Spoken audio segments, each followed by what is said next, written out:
Welcome to the Stronger Than Steel podcast with your host, Austin Davidson and John Keir, talking Steelers all the time. Now, here's Austin and John. Hello, and welcome back to another edition of the Stronger Than Steel podcast. My name is John Keir, and joining me as always is my co-host, Austin Davidson. Yo. It is Season 5, Episode 33.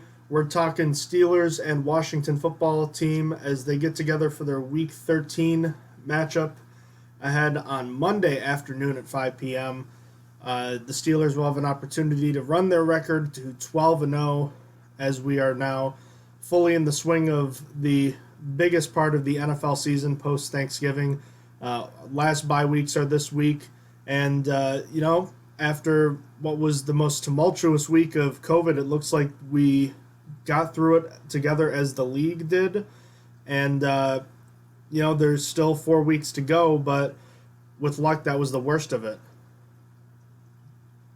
Yeah, hopefully we don't see much more coronavirus and stuff affecting the Steelers. I'm so tired of it. Knowing this, there'll be a third team that has an outbreak right when we have to verse them. I don't know. Maybe it'll be Cleveland on the second time in Week 17, just in time for the playoffs. So Steelers lose all their players for the playoffs. That would be perfect. So as we stand right now, there's not a lot of runway left for things to be rescheduled should it need to be. So far, so good, but do you think the NFL should give any thought to doing a sort of bubble system for the playoffs, similar to what the NBA, NHL, and MLS did? I think they should, but Roger Goodell already said that they're not going to do it, and he thinks the NFL has handled the coronavirus well so far, so you're not likely to see it. I'm sure it was considered, but yeah, and I think they should, but I don't think the NFL's going to do it. Do you think they've handled it well? That's debatable. They didn't really plan very well for it, so I'd say no. But they should have expected games to be canceled. How do you, I guess that was going to be my rebuttal, is how do you plan effectively for something that's never been seen before? Yeah, it's tough, but I mean, you saw other sports, how they did it before. You got a little bit of you first before you got to go, and you saw that bubbles worked and you didn't do that. And because I mean, with the NHL, like the corona was not even a problem. Like once everyone got bubbled, that was not a problem whatsoever. They saw it with the NBA. The NFL decided, hey, we see what's working. Let's not do that and do it our own way. And then their way hasn't been working as effectively as the other sports ways. I honestly don't know how the MLS did. I do not pay attention, but the only other people that really messed it up was the MLB, because the MLB also did it that way. And what's it called? The NFL should have been able to see that, because half the teams for MLB got outbreaks like in the beginning of the season. So I think that they mishandled it after seeing what the other sports leagues did and what happened to them and how it was handled. Well, I guess they should at least game plan different from the MLB. Well, I guess the important question to ask there is, how do you orchestrate bubbles for teams? Because you can't have just one playing surface. The field would be destroyed, not to mention the different people who are working at the stadium. I just think it's a lot tougher when you have a personnel grouping that's so much larger. And how do you determine who plays who then? See, I wouldn't have done bubbles. I just think that the bubbles for playoffs make sense, because you only have a few fields anyway. But for what the NFL should have probably had the foresight to add a Week 18, or just so that basically when you move Week 17 games to Week 18 and you have a general bye week, like that is like Week maybe 14 or something, Week 13, that just in case the game had to be moved, you did it there. I mean, granted, if you had 2 games moved, you're already screwed, which that has happened, but it gave it would have given them more flexibility regardless. That I 100% agree with. I think the NFL should have put like a Week 14 or 15 bye for everyone, and then even though there's no games played at that time, you could easily just shuffle games to that point in time. But obviously we have not seen that. So, I mean, I guess the big thing is they've rolled through it, and they're still on track, but there's still 4 weeks to go for things to possibly be derailed. Yeah, easily. There's a lot of room for error still. So with that in mind, the Steelers have a game on Monday after having a game on Wednesday. So getting the full gambit here from the NFL. Washington played most recently on Thanksgiving. They played what was supposed to be just several hours before the Steelers game, but it ended up being a whole 6 days earlier after the Steelers and Ravens game was postponed 3 separate times. So now Washington, who is in second place in the dreadful NFC East by virtue of a tiebreaker due to 2 losses to the New York Football Giants. Washington sits at 4-7. You know, they're not really a great offensive team. They have a couple weapons, notably Terry McLaurin, but this team is mostly a defensive-driven team. At 4-7, how do you view this Washington team?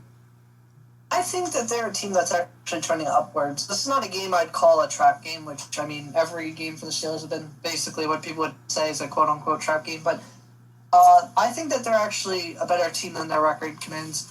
I do think that they are the best in the division all around when you consider everything. It's tough to say. I mean, we're going to figure out who's technically the best. And, I mean, the Giants beat them twice, so I don't know how true that is. But they feel like the best team on paper, so I like them, and I actually like their defense. That's the reason why. I think their defense is probably the best out of the 4 teams in their division, and the stats back that up. They are ranked pretty high in most defensive categories. I think the worst that they're ranked is in fumble recoveries, which I think they're tied for 28th. They only have 3 in the year, but that's a volatile stat, anyways. Exactly. So overall, turnovers is probably the best way to put that. They only have 13 in the year, which is tied for 19th. And then their rushing yards per game is literally average. They sit at 15th with 114.9 rushing yards allowed per game. But other than that, their defense is pretty solid. They've been really good against the pass. They haven't been really giving up that many points per game. So I like that team because of their defense a lot. I like Chase Young.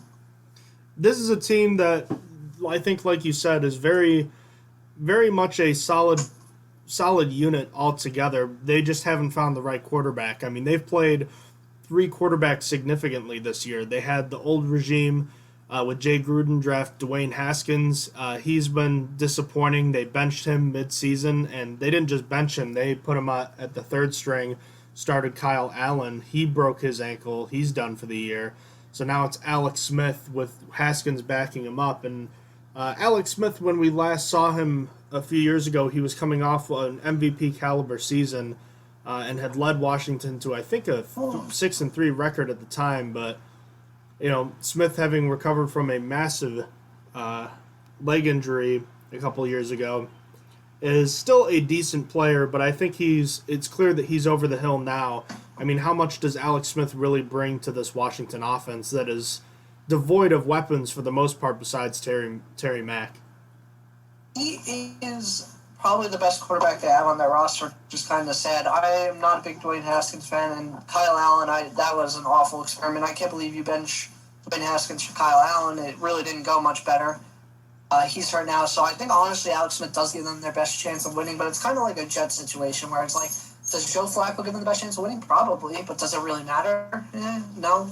I mean, it doesn't really matter much. It's not that significant of a change. So I think Alex Smith, if he could return to his form before his injury, would be amazing, but I just don't think he's going to get there. It's been so long since he's played football for this, and honestly, that injury was awful. People talk about, it used to be talks about that he couldn't come back from an ACL tear, but he literally had his leg torn apart, nearly died from it. It's amazing that he's on a football field. So, I mean, I don't blame him for not being as mobile anymore and having to wear the brace and stuff. It's just, like you said, he's just kind of past his prime. Still gives Washington the best chance of winning, but if Washington even had just a slightly above average quarterback, they'd be winning this division quite easily. I think you could claim, I think at his best, Alex Smith is average for a Washington football team. I'm more leaning towards below average, but it's just, what's it called? He's kind of the difference. Their offense hasn't really been able to do stuff all year. One thing I will say, and sorry to transition off quarterback for a second, is that Antonio Gibson has been coming on hot lately. Antonio Gibson was really big on Thanksgiving. I'm pretty sure he has a touchdown streak going now in multiple games. He's been actually improving for them. So they do. They at least have a running back and a quarterback. I'm sorry, a running back and a wide receiver that are decent. Gibson's trending in the right direction. Yeah, so they have some pieces here. In fact, their offensive line, which has still given up a decent amount of sacks, is probably one of the better offensive lines the Steelers have seen in recent weeks, at least at the tackle position. Who is it? Morgan Moses has played a bit of left and right tackle. He's been really solid. Brandon Sheriff has been a solid guard for them. So, I mean, they have some pieces there. And another tackle, Morgan Moses, actually, I think I just mentioned him. He's been playing well. He is on the injury report, but I believe he's going to be able to go. Why don't we open up with the injury report then before we get further into this thing then, Austin? When it comes to the Steelers, why don't we take a look at how they're going? Sure.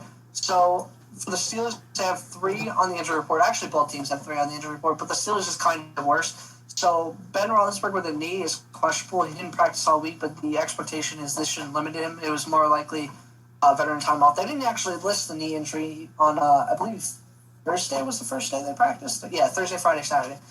They listed him as non-injury related, and then it came back that he had a knee injury, so he didn't practice the rest of the week. But he should be good to go for this game. That's not really worrisome. Steven Nelson has a knee injury and is doubtful after getting an MRI on his knee and then not practicing all week. The doubtful designation gives us hope for next week, though. Now, we haven't heard anything about the MRI. It shouldn't be too bad, but it's not likely he plays this game, which is a significant loss. And finally, Chris Boswell has a hip injury and is questionable to be added to the injury report on Saturday as did not participate. Matthew Wright is on the practice squad and would be the kicker. Boswell's not good to go. We're going to kind of find out more about that later. I don't think this is something that's serious, but it is something to watch, and it could explain why Matthew Wright was added, and also why Boswell missed PAT last week. He'd be suffering from an injury, but it came up late on the injury report, so I do not really know. As for the football team, their guys are all pretty solid.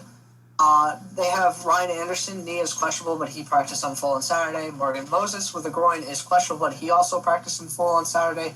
Terry McLaurin with an ankle is questionable, and he practiced in full on Saturday as well. So essentially, the team is at full strength in this game, other than the normal bumps and bruises all players had this late in the season. They almost, I don't know if they even really belonged on the injury report, besides maybe Terry McLaurin, because he got hurt in practice one day. But, they're pretty good on the injury front. So starting with Pittsburgh, obviously you see Ben Roethlisberger on the injury report. You get a little concerned talking about his knee after it was not injury related. What do you think is the deal there? Probably had some swelling. He took a lot of hits in this game. He might not have gotten a sack, but there's a lot of free runners that got to him in that game. At least I could count 3 times where there was a free runner on him. So I'm sure he was a little bit banged up and probably hit it to the ground maybe once or twice. So I just think it's just normal swelling. I think he'll be okay for this game. No overarching concerns with him then?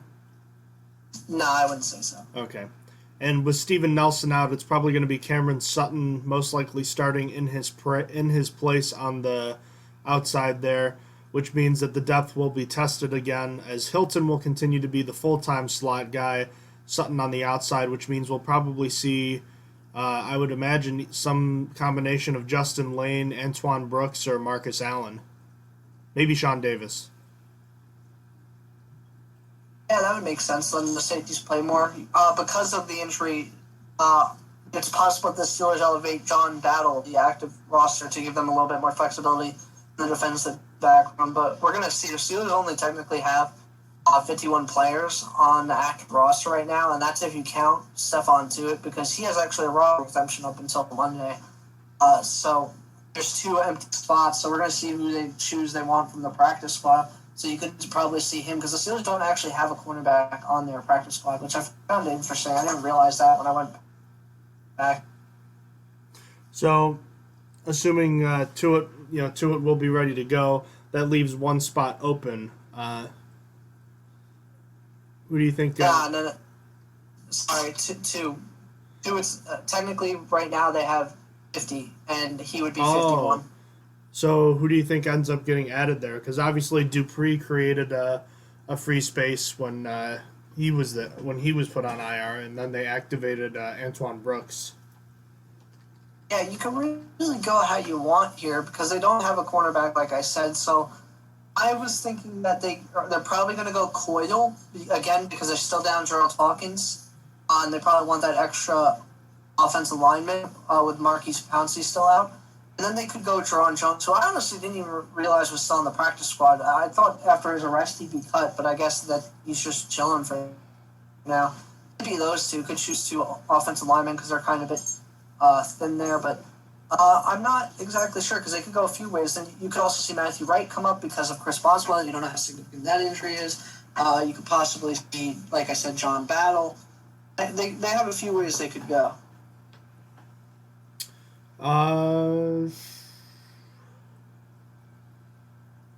Yeah, I'm definitely curious to see what's going on here. Maybe Wendell Smallwood will finally get his chance. He also has a chance as well, yeah. But I was a little bit leery on that one because they have Jalen Samuels back this week. So I was like, I don't know if they're going to go with an extra running back this week since they now at least have Jalen Samuels back. Wright played with the Steelers a couple preseasons ago, correct? Or was it last year? Yeah, he played with the Steelers. I can't remember. I think he might have ended the year last year. The Steelers. I cannot seem to find his information, but then again, preseason splits are often difficult to find. So I guess we'll keep our eye out on that. Steelers Nation's probably going to be thinking that the Steelers are going to be adding Clay Matthews, but, somehow I doubt it. Yeah, I don't see that happening. I still like the Steelers linebacker room even without Bud Dupree. I like Alex Highsmith. I like Ola Daney. I always thought that Daney should get more play time on defense, but you really can't do that when you have T. Dupree. The team seems to really like Jaron Elliott, and he's an outside linebacker as well, so I'm kind of cool with the linebacker rotation. Now let the young guys cook, and then another injury, sure you could add someone, but for now I'm cool with where the Steelers are at. All right, so that being said, why don't we get into things here? Do you want to start with offense or defense? Let's start with our offense, their defense. All right, so this is going to be a bit of a difficult game. The Steelers, while they've scored a lot of points this year, they're not getting the big yardage. Offensively speaking, their overall numbers outside of sacks allowed, turnovers, giveaways, and points overall, which is the most important one. This is a relatively pedestrian offense, or an average passing offense, and below average on the ground. The names are there. Last week we saw the worst game of the season from the wide receivers. They're not going to drop that many passes again, but there's issues with the ground game, and there's issues with consistency in short yardage, not hitting the deep ball. I was thinking we forgot to do this a little bit earlier, but we had mentioned it after the last podcast. We have a Steelers wish list that we wanted to get to. I don't know if you thought about that at all, Austin. I thought about it a little. I'm thinking we each get one on offense and defense, and then we'll have a collective special teams wish list. So it's a nice 5 points we would like. That works for me. Did you want to lead it off then, or should we wait till later to talk about that? Let's wait till later. Okay. Do me a favor and make a note for me so I don't forget about it. So, Sure. The Washington defense, as you pointed out earlier, Austin, is statistically a really good unit here. They get after the opposing quarterback. They don't give up a ton of points or yards, especially in terms of pass defense. Only the Steelers allow fewer passing yards per game. So, with that being the case, you have to start with the Washington defense by looking at their defensive line. They have a very, very good defensive line, and it starts with the guys like Jonathan Allen, Tim Settle, and Deron Payne, and then on the edge, they have guys like Montez Sweat, a high draft pick from last season, and obviously the freak of nature Chase Young, and they've had a nice resurgence from cornerback Ronald Darby, formerly of the Eagles and Bills. This is a defensive unit that has really come together like you said, Austin, and those front four, depending on who's in the game, they are really quite a dangerous unit. They heavily invested in their defensive line. All those guys besides Settle are first-round picks. Jonathan Allen, first-round pick, and all by the team. Chase Young, obviously number 1 overall pick. Did I say Jonathan Allen first, or did I say Deron Payne? I said Jonathan Allen first. Deron Payne, also first-round pick. They invested heavily over the years on their defensive line. Seems like the position they kind of every year, which was like a meme for the Jets for a while, but like this is their thing now. I mean, they couldn't turn down Chase Young. They probably had other places to address in this draft, but can't really turn down Chase Young. And it's really working for them. They have really, really good pass rushers. That's why they rank second in the league in sacks. Because they're just really, really good. It's really tough for opposing offenses to throw on them.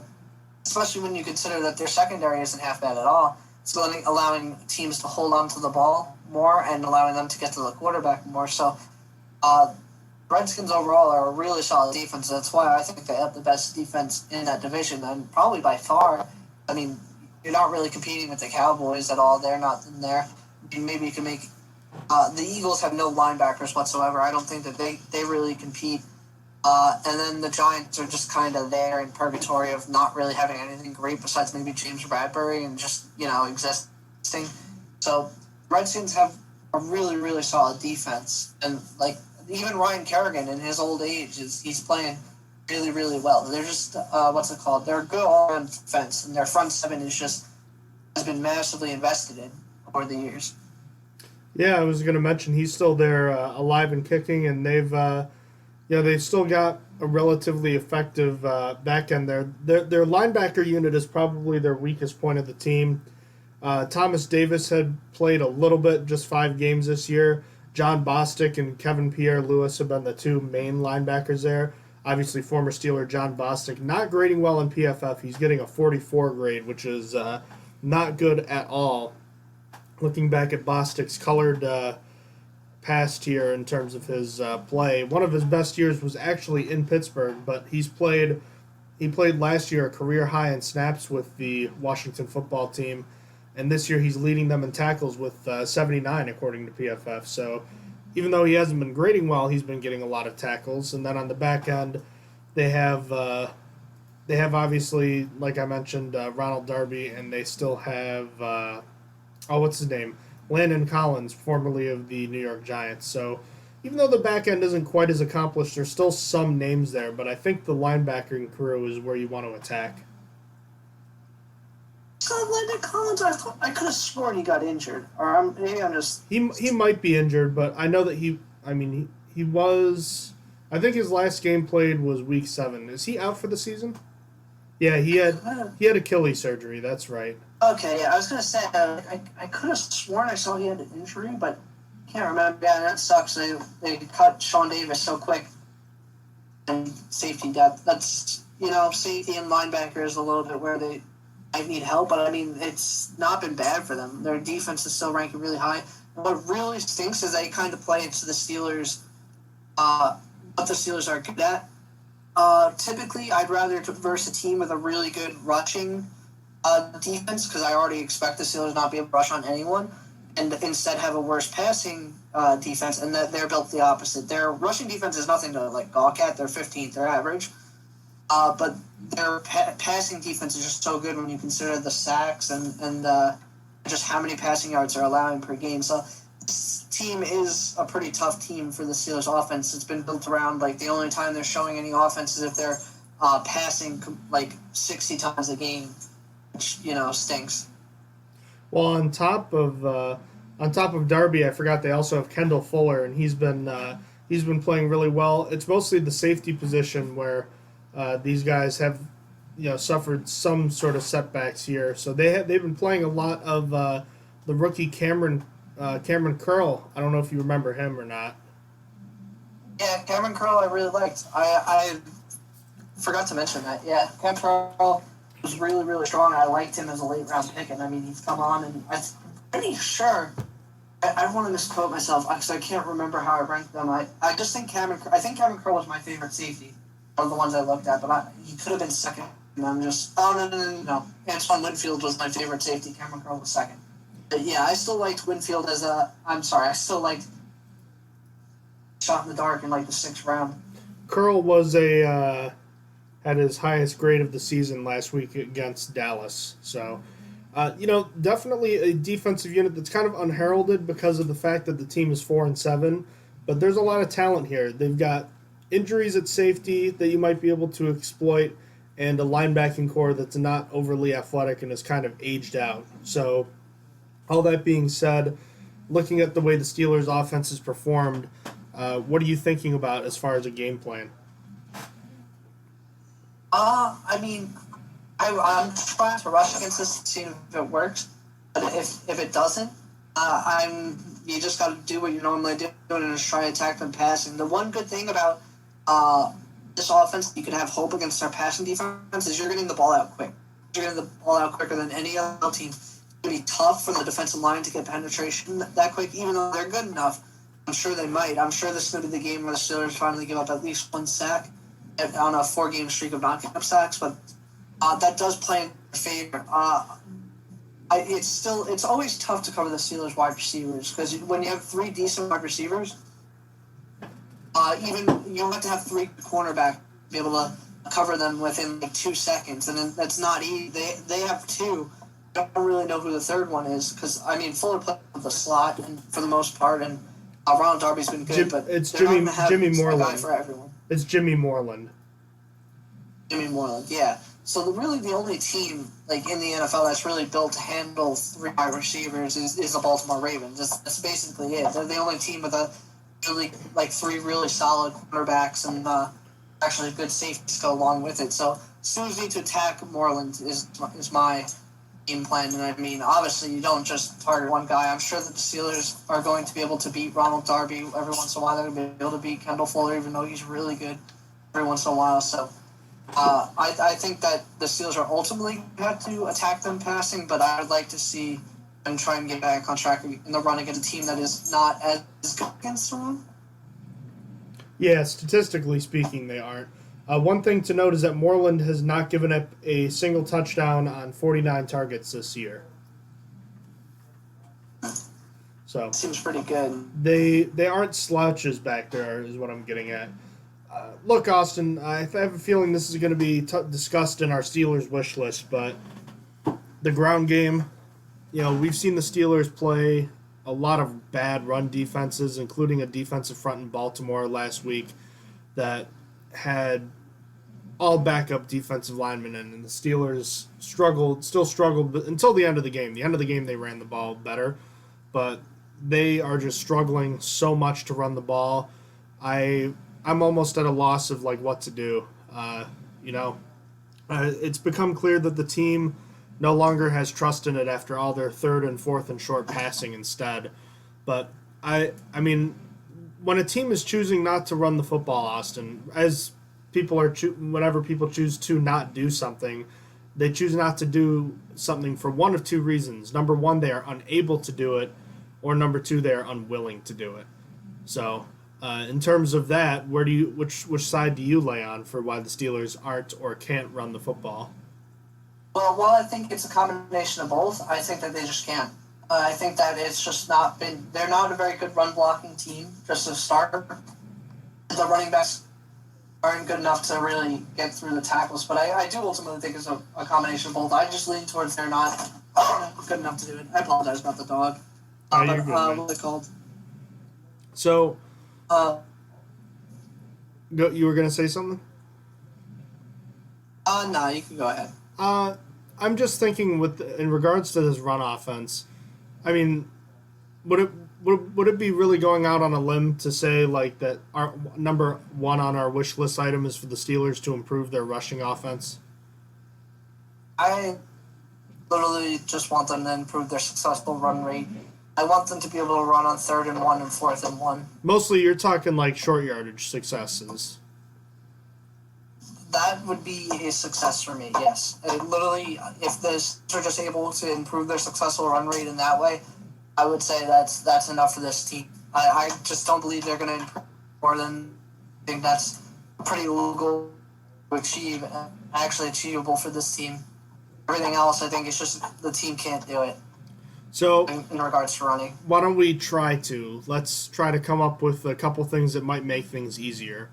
I'll go with step 1, incorporate more motion on running plays. I can accept that. I also think that taking Eric Ebron on the field and putting on Derek Watt would also improve running downs.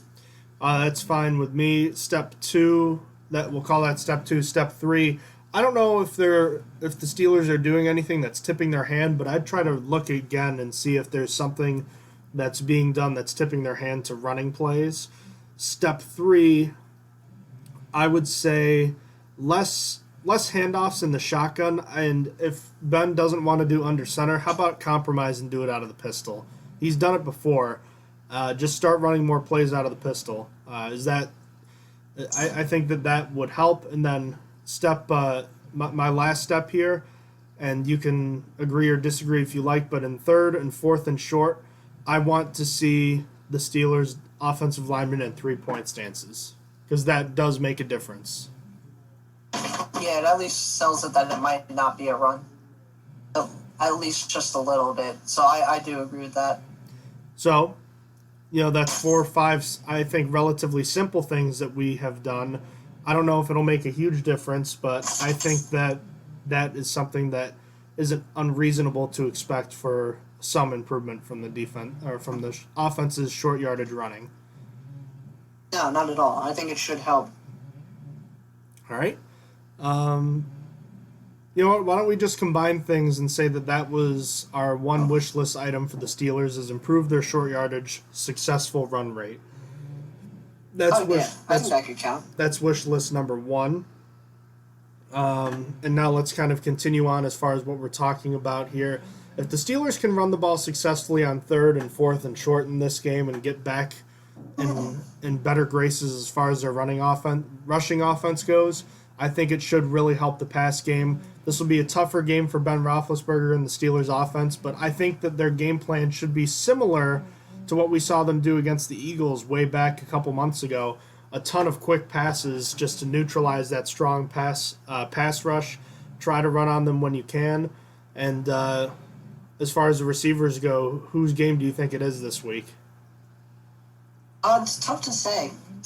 I'm not going to say Juju because Fuller is, I think, the toughest matchup, and that's going to be mostly against Juju since he plays mostly out of the slot. So it's between really Deontay Johnson, Chase Claypool, and James Washington. Well, I mean, based on my bold prediction, just fast forward, it would be James Washington. I think that's unrealistic. So I'm gonna narrow it down to Claypool and Deontay. I think it'll be Deontay. Teams are more scared of Chase Claypool burning them than they are Deontay's route running and stuff. And I think they're more. They believe Deontay. I think they think Deontay Johnson's the weakest of the 3 wide receivers because he has his drops. He has those drops that frustrate you. So I'm going to say him. I think that's going to be the guy that they game plan for the least. So I think it'll be a nice bounce back game for all the receivers. They all struggled last week, all with the dropping issues. I think that this will be a nice bounce back opportunity for all of them. I think the offense should be able to move the ball. In today's NFL, offenses still rule supreme. The question is when they get in the red zone, can they convert? And last week was really the first time all year they did not convert in the red zone. And a lot of it had to do with those drops.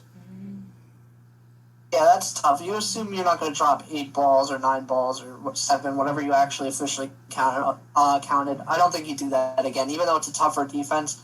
That was just a really, really bad game from everyone. I don't know what really went into it, but I am sure, after how pissed Mike Tomlin was, I'm sure that's not going to be a problem this week. I think that improves a lot this game. I mean, it was only the first game that the Steelers scored under 24 points, so I'm not really worried.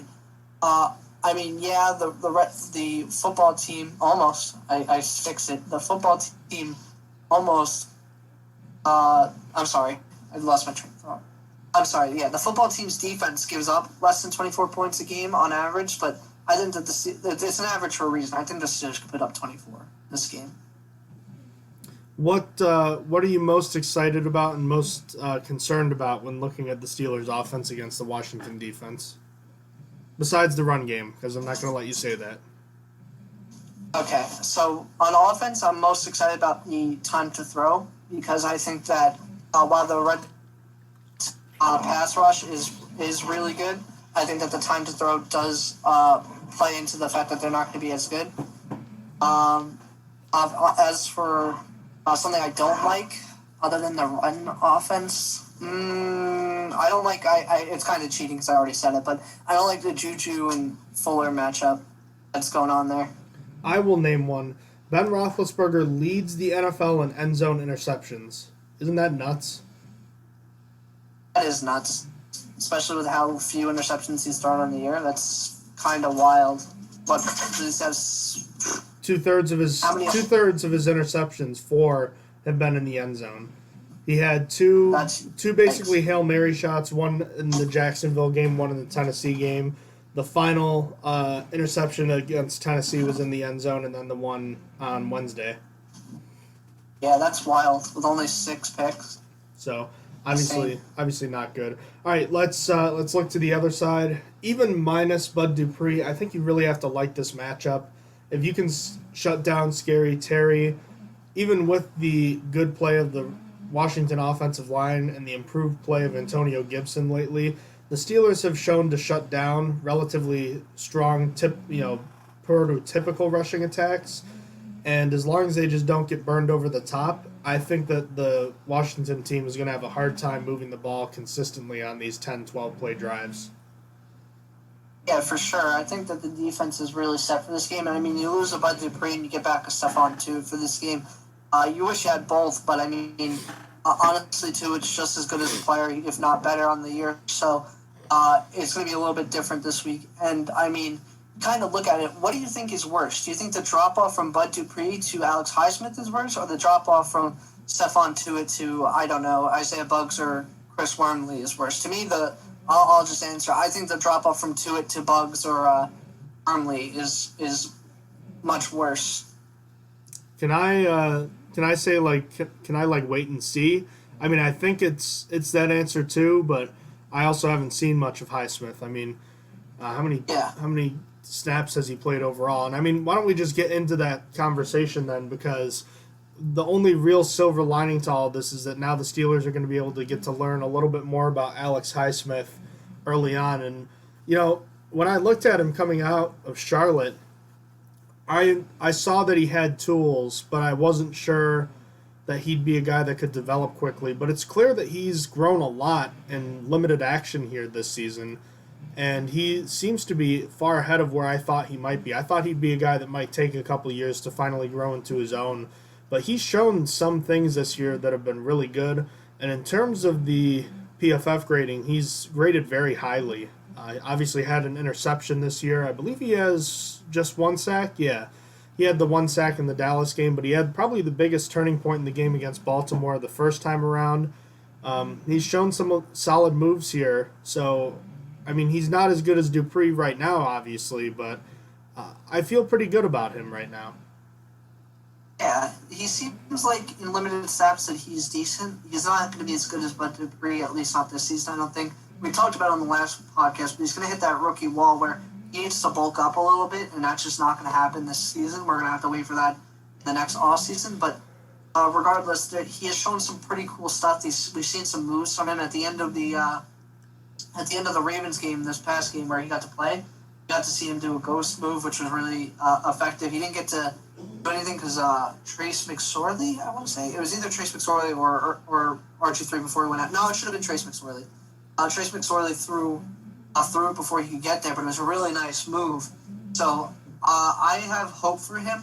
That's why I think I'm making an early assumption. I think that the drop off from him to Bud Dupree is not okay. It's big, but it's not as big as if as a drop off from Tuitt to Chris Wormley or Tuitt to Buggs. So I'm not sure that it's as significant as Bush to Spillane or Bush to Williamson either. Yeah, no. it might not be that bad. And Spillane's been playing pretty good, actually. So, I mean, it's kind of a compliment. The Steelers drafted this guy with the intent of him becoming the starter next season. So they see him as a starting caliber player, or at least has the potential to do so. You know? And I think looking at him, there is one good thing, is that even though he's only a rookie, he's played less than 150 snaps this season in total. And he only played 10 snaps in that last game. So, I mean, it's not like he's been on the field a ton this season. The game that he had the most snaps in was the first Baltimore game, where they ran that type of rover front with only five linebackers on the field. So has a little more gas in the tank, but I think you'll also see your depth strained a little bit too. So we'll have to see some more Ola Adeni as well rotating in with him to make sure he's staying fresh. The area I'm most concerned about with Highsmith is the run defense, setting the edge, because that's actually the one thing in Bud Dupree's game I think he did best, even better than rushing the passer, was his ability as a run defender to set the edge and not allow plays to get outside of him. He was really, in my opinion, one of the best linebackers in the league at doing that. Yeah, he was definitely high-ranking in that regard. So that's going to be tough, losing that run defense. You might see that come down a little bit in this game, which is kind of why I'm a little bit scared of Antonio Gibson. But we'll see. It's really tough to say right now how Highsmith will perform, but you definitely think you lose some in the run defense department without Dupree. So with that being the case, let's look at Washington's offensive line, since we were talking about Highsmith. Probably one of the better group of offensive linemen we've seen this season. Does that concern you at all? Because I got to be honest, I'm not. Even without Bud Dupree, we know that Keith Butler's best strength as a defensive coordinator has been his ability to generate pressure, even when he doesn't have the best, most elite type of players on the back end. Yeah, no, they're weak down the middle, I feel like. They have pretty solid tackles, but and I think Ron Rivera touched on it. He said that losing Bud Dupree isn't that big of a deal because they will send guys down the middle. I mean, TJ Watt is still going to be a force because of that. This could be a game where Vince Williams gets a sack or two. I could see him at least getting a tackle for a loss in this game, so I could totally see them sending the inside linebackers against them on blitz. And, I mean, Cameron Hayward's also a crasher, I should say. Like, he's really good at stunting. So they have to watch out for that as well, him moving over and stuff. So I think that the pass rush in this game should be solid. I mean, on paper, the Redskins, damn it, the Washington football team has a pretty good offensive line, but it's just because of how long Alex Smith holds onto the ball. Like they're giving up a lot of sacks in the year. 5. I'd be very interested to see the strategy here. If I'm Keith Butler, I want to come after Alex Smith. I know he's a veteran quarterback and he can probably diagnose these blitzes more easily, but he has not been pushing the ball down the field at all this year. And if you just double up on Terry McLaurin, I really think that we should see a game plan similar to what we saw the Steelers do early on in the season, where they were blitzing super heavy, all these exotic plays, get these guys in one-on-one matchups, and that'll help mitigate the loss of someone like Dupree, because you still have your 3 best pass rushers on the team. I think the Steelers are due for a big, 6, 7, 8 plus sack game that they haven't had this year, and the sacks have been tapering off a bit. I think they get some back in this one. And this might be a game where they can win back against a offense that's giving up a lot of them. I could 100% see that. I mean, you could look at Tua coming back a couple ways. You could say that he might be a little bit, I wouldn't say out of shape, but just be not game ready because he hasn't been able to practice. But you could also look at it as he just got 9 days rest. He got to sit and relax, and he got to freshen up a little bit, which other guys didn't get to do. They still got their bumps and bruises. Tua got to kind of rest a little bit, and that could make him go crazy in this game as well because he's coming off rest. Or maybe he doesn't. Maybe he struggles because it's been a while since he got to be able to practice. But I kind of don't view it that way. Regardless, you still got Cameron Hayward. You still got TJ Watt.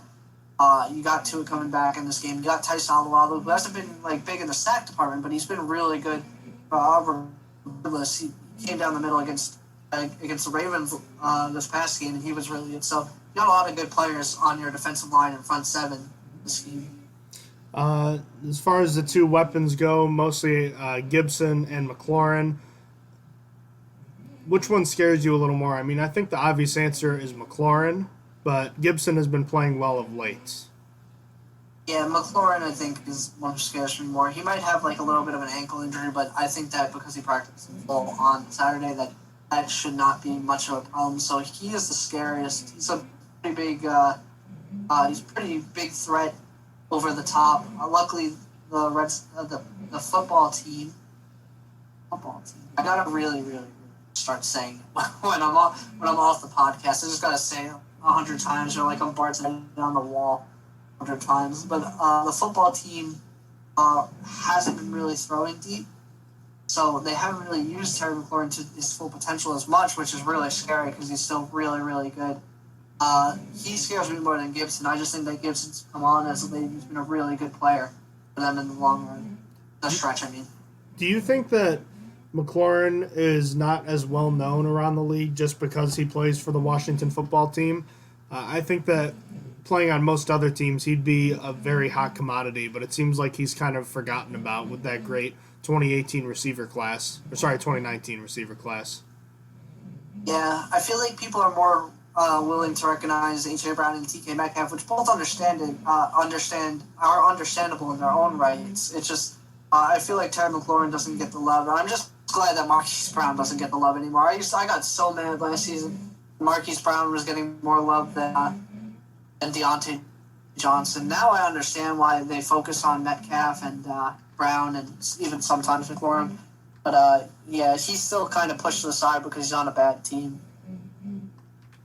I'm curious to see what Marquise Brown's grading is looking like this year, because he's kind of disappeared here. Yeah, I mean, I'm pretty sure he got the most yards all year against the Steelers because of that 170-yard touchdown. So they had like more than half of their yards off of two plays. The Ravens did. Yeah, that was wild. He's grading slightly worse this year than he did last year. Is Brown? I guess just because he's not getting targeted as much. McLaurin is still having a really good year. He has more catches and yards than he did last year. Only 3 touchdowns comparatively to 7 last year, but his yards after catch per reception has almost doubled from 3.8 to 6.4. So he's dangerous with the ball in his hands. Make sure you get him on the ground. But overall, yeah, big guy. I think that this offense is not all that threatening. And I think the big thing, can we get into wish list item number 2? I don't know what you were thinking, but there were 2 things I was thinking about. One is improving the run defense, but it still ranks 8th overall. For me, I was thinking it's just get better on third down, especially third and long. Yeah, I think that's a fair assessment. I think that getting better on third and long should a bunch of things. I feel like as of late, it hasn't been as much of a problem, third and long. I feel like that was early on, but I mean, they still have their own struggles on third and long. Just, I feel like it's not as much anymore. Any special teams thoughts about this one? Don't muff don't muff any kicks. Yeah, that would definitely. That's got to be safe. That would definitely be a good place to start. Do you want to see the Steelers attempt more of these pooch kickoffs? I wouldn't. I could see why someone would argue why. I'm not a big fan of them. I think it opens you up to get returned on easier. Is that the wish list then for the special teams? Just don't fumble it away. Yeah, I mean that's really all I ask. I mean, if you can return it a few times and just not turn, if you're never fumbling the ball on special teams, you're basically already doing a good job. So that's all. Don't make those mistakes on special teams where you're going to turn over the ball. Mine is, how about let's run a successful fake, like a fake punt or fake kick. I want to see that. That's more just gravy, I guess, for us. But, I mean, overall, I think you have to like this matchup. It'll be tougher for the Steelers' offense, but if they're going to go where they need to go, the offense is going to have to pick up the slack, and they're going to have to play better against these tougher defensive units. Oh, yeah, for sure. And on the other side, they should be able to get their sacks, pressures, and turnovers. Just don't give up the explosive plays. So, all right, Week 13 of the NFL season. Let's talk about it. Let's start first with the Saints and Falcons. To kick things off, no Thursday night football because the Ravens-Cowboys had to be moved to next Tuesday. Right now, New Orleans is getting 3 on the road. This is strange. I normally would pick the Saints, but even though they won by 28 points last week, I'm not overly confident in the Saints offense right now. I don't think Taysom Hill can function all that well as a passing quarterback, and with the Falcons getting a second chance at him, I like Atlanta to possibly win this one. Yeah, the Saints are in a weird place. And the Falcons are also in a weird place for their season, where the Falcons have actually been playing better as a league, and they're getting Julio Jones back for this game. They just blew out like Las Vegas last week. I don't know how to feel. I still don't trust Taysom Hill.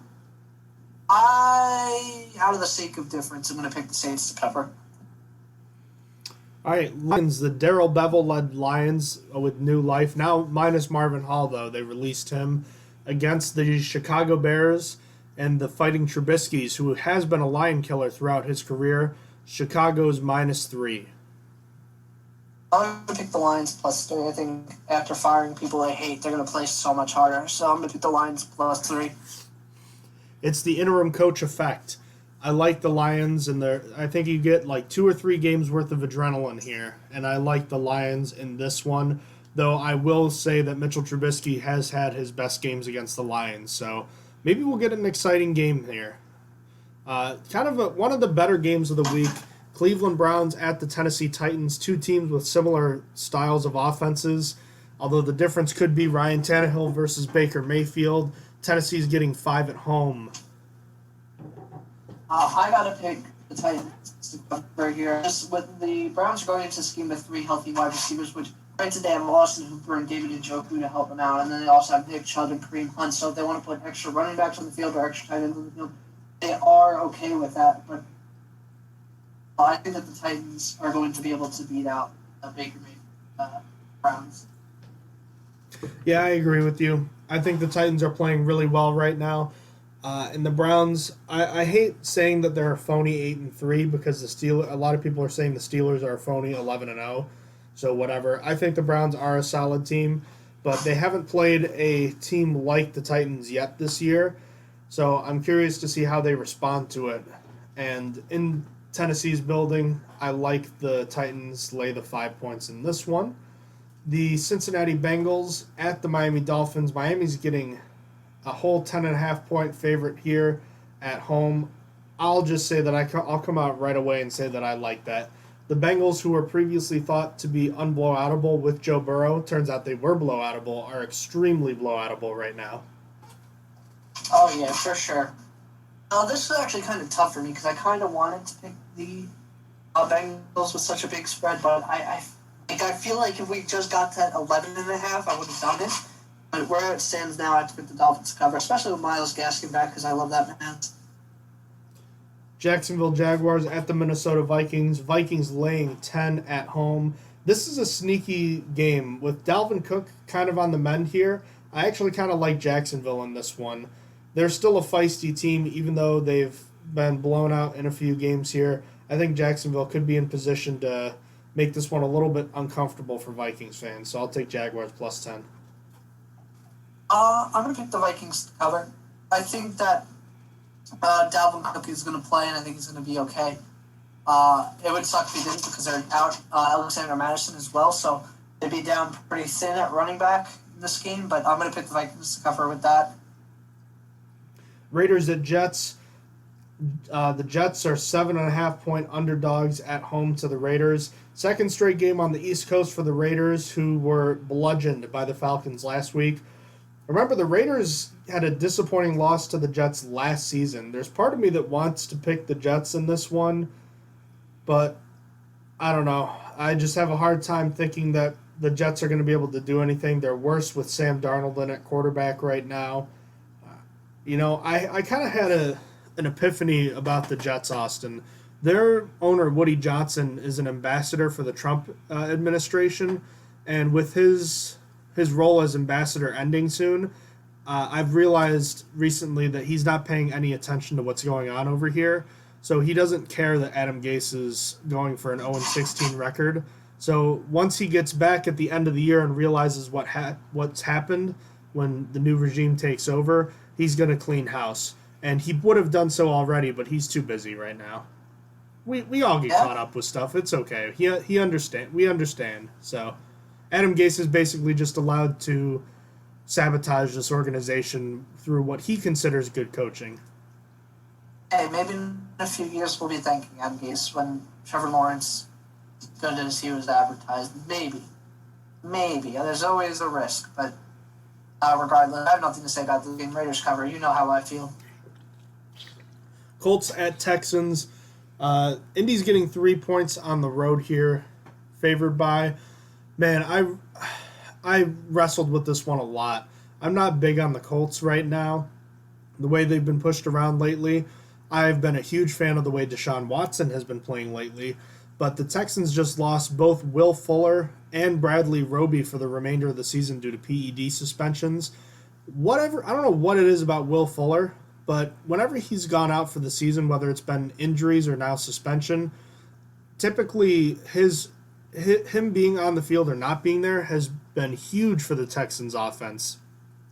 Watson's effectiveness without Fuller has been not good whatsoever, even when they had DeAndre Hopkins. So now that they don't have him, that's really concerning, especially when they just released Kenny Stills this week.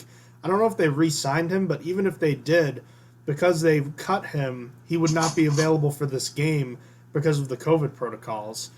So the Texans are really short-handed here. So against my better judgment, I still picked the Texans +3. I really wish they still had Will Fuller for this game because then I'd feel a lot better about my pick. Well, hammer home Texans +3 because I'm picking the Colts to cover. It works. I've been wrong about the Colts game almost all year. So hammer Texans +3 because I'm picking Colts to cover. Now into the late window here, Rams at Cardinals. I still don't know what is going on with the NFC West this year. The Rams are 3-point favorites on the road. I'll take them just because I don't know which way to go. I actually just flipped a coin for this one. Give me the Cardinals +3. I think that the Cardinals have been kind of not as good. Past couple games, I think they're going to have a bounce-back game in a game that they shouldn't because the Rams' defense is really good. Give me the Cardinals +3. Who are the Cardinals this year? I've been all over the place on them. I thought they arrived. I thought then that we were too kind of emphatically on the hype train. Then it turned out that they were really good and they were like a lock to make the playoffs, and then they disappointed again. Who are the real Arizona Cardinals? I don't know, man. I know every team's got their injuries, but I know that Cardinals could be better if they had Chandler Jones. Losing Chandler Jones is such a loss for them, I feel like. Even their pass rush is still decent, I feel like, but Chandler Jones is next level. I really would have liked them to make their run with him. I also just loved him as a player, but right now, I don't know. That dude has to be running. They look very pedestrian. That dude has to be the most underrated defensive player of this generation. Pretty much, yeah. He's so dominant. It's kind of crazy how he never got his respect. Also, not having Larry Fitzgerald I think is a big reason why they're struggling. He's still probably not going to be ready for this game because of the COVID restrictions. Yeah, because he hasn't been contributing much now. He's just kind of like a role player guy now in his older age, but he was big on third down, and obviously you throw something to Larry, he's going to catch it for the most part. He's been really strong throughout his entire career. That's been his thing. I'm basically fucking myself out of my pick, but I'm picking the Cardinals +3 still. Giants at Seahawks. Seattle's getting 11. Are you confused about this line, Austin? Because I might be able to shed some light. No, I'm not confused about the line. I just was confused about what I wanted to go with here. In my mind, the Seahawks shouldn't be able to blow out anyone, but the Giants with Colt McCoy shouldn't be able to put up points. Blowoutable. So it's kind of like a paradox. What? Blowoutable. The Seahawks are a team that cannot blow out anybody, but Colt McCoy by nature is blowoutable. So it's the unstoppable force versus the immovable object. Yeah, we have a paradox here. So I didn't really know where to go. I probably should have made my plan if Carlos Dunlap was playing, because then the Seahawks will literally have no pass rush again other than Jamal Adams. I don't actually know if Dunlap's playing, so I'm going to stick with the Giants plus regardless.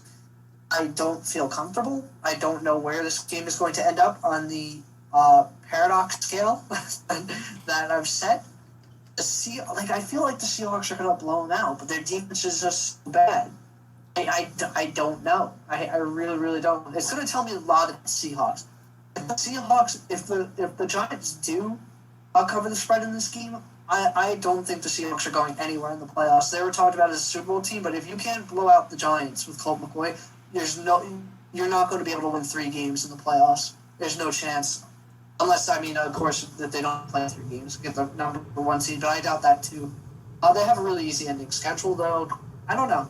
It's going to tell me a lot about the Seahawks in this game. Giants plus 11. This feels like a game where Jamal Adams could have 3 sacks. Did you know that Adams has 4 more sacks than any other safety in the league, despite the fact he's missed 4 games? Yeah, that's absolutely insane. They're using him like Troy Polamalu, except they've almost turned him into James Harrison. Yeah, it's kind of crazy how teams haven't been able to detect it at all. They're not really good at working around it when he's their only pass rusher. It's kind of wild. He's tied for 15th in the league in sacks. He has 6.5. He's around names like Khalil Mack, Cam Jordan, Stephon Tuitt, Bud Dupree. He's around those names, and he's played less games than all of them. You got to think that he'd be top of the league in sacks if he actually got to play at least 2 or 3 more games this year. I have to see if a safety's ever led the NFL in sacks. Here we go. Jamal Adams was asked Wednesday about being turned loose. Oh, this is an old article. This is when he was with the Jets. 8 sack season for the Cardinals is the most by a defensive back in NFL history. So I'm guessing no. So he's literally a sack and a half away from tying the record for a safety. Wild. It's achievable for sure. He could do it in this game. Yeah. Oh, it's possible. Ryan Kerrigan, by the way, has 5.5 sacks, despite the fact he's kind of a role player right now. Yeah, Kerrigan's really good. That's why teams wanted to trade for him at the deadline. I don't know what the football team released. I guess because they knew that they could be in it for the NFC East. I'll take Seattle just because I don't believe in Colt McCoy.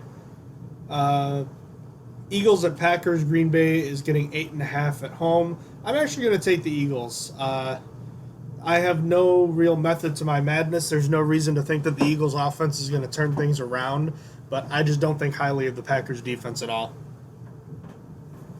Is it Jalen Hurts here for this game? Oh, who knows, dude? I got no idea. They said one thing and then gave him 2 snaps. Either just go with him or don't. Enough. If they told me they were starting Jalen Hurts for this game, I think I'd feel differently about it. The Packers cover. The Packers lose their center, who's really, really good on the. I'm pretty sure PFF graded him as the highest graded center this year. So that's a big loss. You're playing against a pretty solid defensive line. You're going up against Javon Hargrave and Fletcher Cox, among stuff. So that's kind of tough, and that might be where the Eagles are able to win a lot. But I'm still going to pick the Packers. I just don't really much of the Eagles team, despite that. Patriots at Chargers. LA's getting 1.5 against the Bill Belichick-led Patriots. And Justin Herbert's first look at the Belichick defense. For me, I'm going to pick the Chargers to cover. I don't really like the team. They've actually had some pretty big wins as of late. They beat the Cardinals, beat the Baltimore Ravens before pre-COVID. Those are some pretty wins, but I still don't think they're good. I'm going to pick the Chargers to cover here. I like the Patriots not only to cover the 1.5, but to win the game outright. The Chargers have a knack for losing close games. The Patriots have found ways to win games this season. And with something to note, Justin Herbert has only had one game this season where I think he was like under 250 passing yards. It was a game against the Miami Dolphins, who are run by Brian Flores, a Bill Belichick disciple is running pretty much the same type of defense that gave Herbert fits earlier this year. So I like the Patriots to replicate that and do so with success as they take Keenan Allen away from the offense, making the Chargers' offense a little slower in terms of their path to the end zone. So I like the Patriots in this one. Let's move on. Sunday Night Football, Broncos at Chiefs. The Chiefs are laying 13.5. Yeah, I'll take the Chiefs. We were talking before the podcast. The Broncos haven't beaten the Chiefs since Peyton Manning was a quarterback. Yeah, give me the Chiefs. That's way too small of a spread. How the Broncos have been playing. Not awesome. The Broncos are finally getting a quarterback back with Drew Lock, and that still doesn't feel like it doesn't feel like it helps nearly enough. No. So we've got kind of an interesting game here. We have the Buffalo Bills at the San Francisco 49ers, except it's not in Santa Clara, it's in Arizona. What? Yeah, that's right. The San Francisco 49ers cannot play in Santa Clara for the next 3 weeks, so they're playing 2 games in Arizona. So this will be the Bills' second game at Arizona this year, and I believe... no, this will only be the first game for the 49ers at Arizona this year, but both teams will have played multiple games there this year, even though neither team is the Arizona Cardinals. But San Francisco is getting 1 point at home, quote-unquote. I like Buffalo in this one. I don't know, not being able to be by your families right now, I think it'll kind of be difficult for this 49ers team that's struggling right now. The Bills looking to generate some momentum ahead of a big matchup with the Steelers next week. I like Buffalo to win this one. I think this is the first time I'm doing this for a game that actually has line. I'm going to make this game time decision. You have to follow us on Twitter. I mean, we'll talk the game, but follow us on Twitter at Stronger. Actually, what is our Twitter handle? I was confused with Stronger underscore Steve. At Stronger underscore Steve. I had it right, but then I second guessed myself. We had one with an NFL at one point, but at Stronger underscore Steel on Twitter. I will put it there. I'm literally waiting for the inactives for this game to make my decision. I'll make my decision on Monday. Hopefully I don't forget, because I'll be at work. And also probably about finishing up the Steelers games. Any early thoughts on the game? Should be a good one. Expect the 49ers to be favored game, and that threw me for a loop. And the fact that it's only one off for me, because then it made me think. I was like, well, I don't want to. So I was kind of hoping that the Bills would be favored by 3, and I would take San Francisco plus 3 points. But I know it seems like such a small difference, but I really didn't know where to go, so I'm going to wait for inactives. All right, understood. And then the last game of the week, Tuesday Night Football, Cowboys at Ravens. No line right now because we don't know if Lamar Jackson is playing. Do you think he is? I don't think so. I think it's too soon. So with Trace McSorley getting the start, I actually like Dallas to keep this one within 6 points, with the Ravens desperate, needing a win. They will have reinforcements back for this one, so I'll take the Ravens to win by 6. So Ravens -6. Yeah, I'll take the Ravens to cover anything -10 or less. I'm going to predict the Ravens to win 28-18. But I want them to cover if the -10. All right, let's move on to X Factors and bold predictions.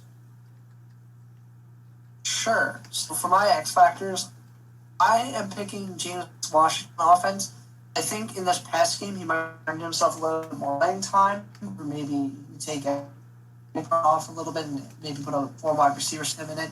I think that with the strong hands he has, he gets a little bit more playing time and he makes the most of it. I think that he has a good game here because he earned it. And then on to picking Cameron Sutton is the expected starter for in place of Steven Nelson. So I'm going to have him having a pretty big game in this game. What are your X factors before we go into bold prediction? I'm going to go with J.C. Hassenauer, the new center for the Steelers, while Marquise Pouncey is on the COVID list, assuming that Pouncey is not going to be able to play. I thought Hassenauer represented himself well, former Birmingham Iron player.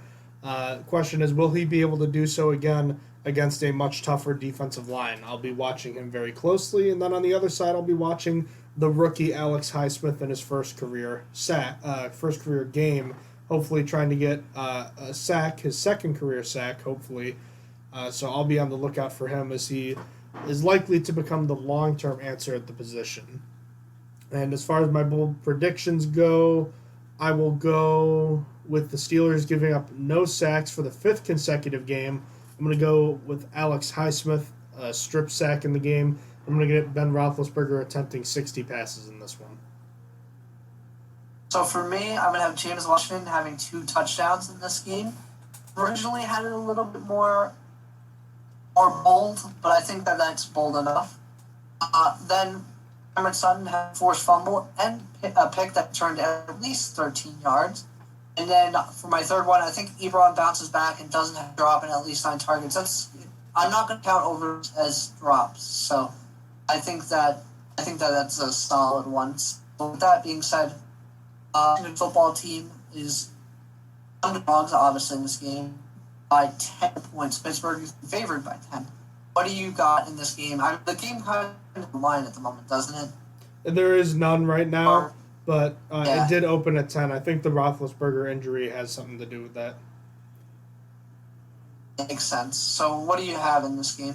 So looking at the whole, I like this matchup in general, but the Steelers' clunkiness lately is a big concern, and the fact that they're playing a second game in just 5 days, on top of the fact that the Washington football team has now had a week and a half to prepare for this one. I was very concerned about this one when the Steelers-Ravens game got moved.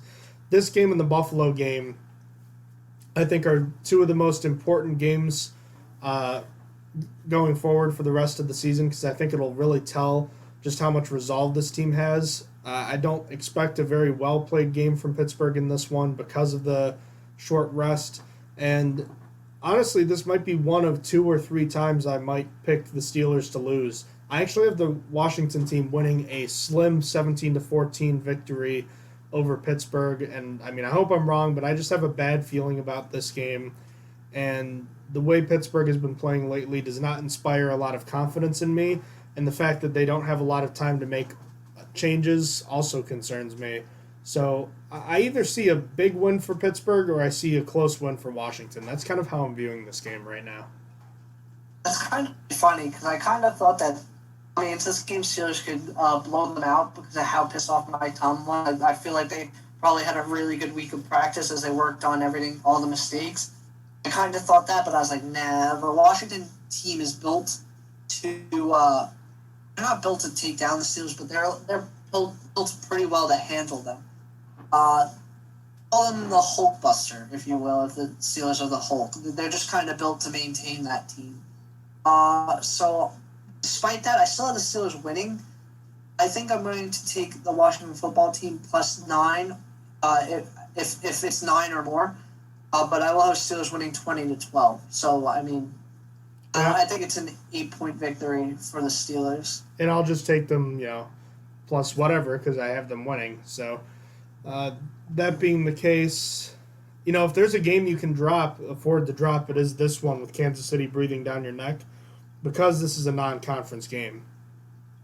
Yeah, Steelers would still be number 1 seed because of that, because the Chiefs lost a divisional game and conference game, and this would be a out-of-conference loss.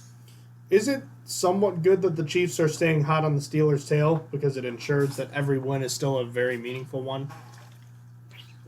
I said the Steelers keep playing towards the end. I think good. I feel like it's good to have more incentive just to keep going forward. I know winning should be enough, but I like that extra breath down the neck. I think that's just human nature, you know? Yeah. So, all right, well, in the meantime, I think we're all set to wrap things up then. Yes, sir. All right. Thank you, as always, ladies and gentlemen, for listening to the Stronger Than Steel podcast. Feel free to email us with any questions. Our email is strongerthansteelpodcast@gmail.com. Visit our website, strongerthansteelnfl.blogspot.com, and we post our episodes on SoundCloud and YouTube under the name Stronger Than Steel Podcast. Feel free to give our social media platforms a follow. Like us on Facebook. Check out our Instagram, and we're on Twitter at @stronger_steel. Austin, thanks for doing this with me. I know it's been probably tough as we've been kind of trying to turn around here, trying to figure out what's going on with the schedules. Hopefully we will return to a sense of normalcy here as we approach the final stretch of the NFL season. Yeah, that'd be nice. All right. Until next time, thank you, as always, for listening to the Stronger Than Steel podcast with Austin and John. Bye. You have been listening to Stronger Than Steel podcast. Thank you for joining us today, and don't forget to check out our website listed in the description below.